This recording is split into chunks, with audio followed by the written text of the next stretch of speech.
काल 10वीचा रिझल्ट आला, त्याच्या आधी 12वीचा रिझल्ट आला. त्याच्यानंतर ज्या बातम्या आल्या त्या बघून न राहता हा व्हिडिओ बनवतोय. एक बातमी अशी होती की कुठल्या तरी मुलीने गोदावरी नदीमध्ये उडी टाकली, त्याचं कारण थोडं कमी मार्क आले म्हणून. पण खरंच कमी मार्क आल्यानं त्याचं करिअर संपलं त्या मुलीचं, किंवा अजूनही अशा दुसऱ्या बातम्या आल्या, तुम्ही ऐकल्या असतील, मीही ऐकल्या. असं नाही आहे.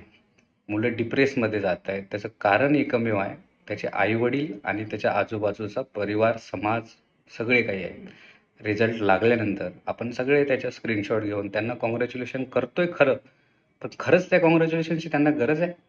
त्यांच्याकडे मोबाईल नाही, त्यांचे मित्र 10वी-12वी नव्हते, त्यांनी कधी कोणाला कॉंग्रॅच्युलेशन केलंय? किंवा तुम्ही कधी जेव्हा 10वी-12वीला होतात तेव्हा कधी तुम्ही कुठल्या मित्राला तुमच्या स्क्रीनशॉट घेऊन कॉंग्रॅच्युलेशन केले? नाही केले, कारण तुम्ही त्या सिच्युएशनमध्ये नसतात तेव्हा. पण हे कोणाला कळत नाहीये. समाजाचं प्रेशर, आईवडिलांचं प्रेशर, गावातल्यांचं प्रेशर, नातेवाईकांचं प्रेशर, त्या प्रेशरमध्ये तो मुलगा अडकून बसलेला आहे. त्याला सपोर्टची गरज आहे. त्याला मार्कावरून आपण नाही डिसाईड करू शकत की तो मुलगा हुशार आहे किंवा नाही आहे. आणि सगळ्यांना जिम्मेदार कोण आहे? तर त्यांचे खरे आई वडील आहेत. आई वडिलांमुळे तो मुलगा डिप्रेसमध्ये जातोय. ते नाही सांभाळणार तर त्याला कोण सांगणार? बाबा ठीक आहे, मार्क कमी पडले, दुसरे ऑप्शन्स आहेत, अजून काही करू शकतोस, हे कोणी सांगत नाही. असं नाही आहे की प्रत्येकाचे आई वडील वाईट विचार करतात. वाईट विचार नाही करत आहेत, चांगलाच विचार करतायत.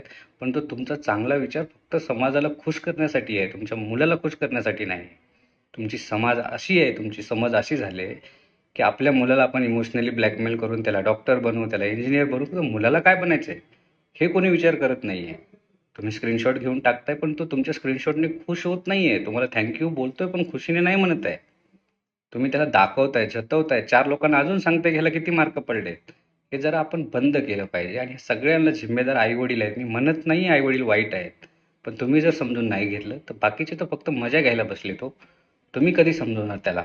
त्याला सांगा बसून की बाबा मार्क इथे कमी पडलेत, अजून भरपूर तुमचं करिअर बाकी आहे. हे नाही करू शकत तर दुसरं कर.